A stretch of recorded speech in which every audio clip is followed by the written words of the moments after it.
ದುರವೀಳ್ಯವನ್ನು ಪಡೆದು ನಾರಿಯರಲ್ಲಿ ಹೋರಾಟಕ್ಕೆ ಬಂದ ನೀನು ನಿನ್ನ ಯುದ್ಧದ ಚುರುಕುತನವನ್ನು ನೋಡುತ್ತಾ ಮಗ್ಗಿರನಾದೆ.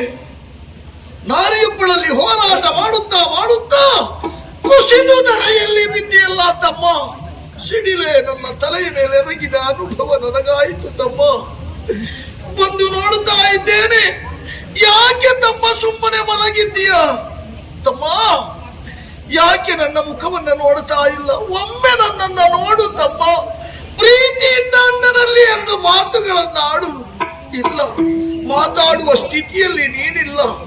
ಬಿದ್ದ ಸ್ಥಿತಿಯನ್ನ ಗಮನಿಸಿದೆ ಬಿಟ್ರೆ ಏನಾಗಿ ಬಿದ್ದೆ ಎಂದು ಗ್ರಹಿಸಿದ್ರೆ ಅಗೋ ಅದೇನದು ದುರುಳೆಯ ಬಾಣ ಎನ್ನುವುದು ನಿನ್ನ ಉರವನ್ನ ಭೇದಿಸಿ ಬಿಟ್ಟಿದೆ. ಹಾಗಾಗಿಯೇ ಮೂರ್ಛಾವಸ್ಥೆಯನ್ನ ಹೊಂದಿದವನೇನು ತಮ್ಮ.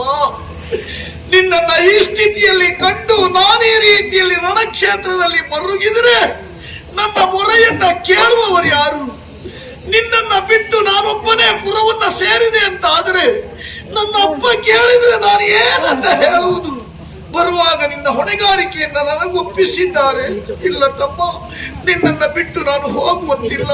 ಹಾಗಂತ ಹೋರಾಟ ಮಾಡುವುದಕ್ಕೂ ನನ್ನ ಬಲ ಕುಗ್ಗಿ ಹೋಗಿದೆ. ಏನು ಮಾಡ್ಲಿ?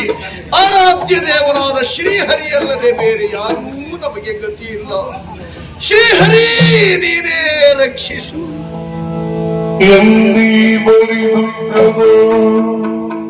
ನಂದಿಯ ಮಾತ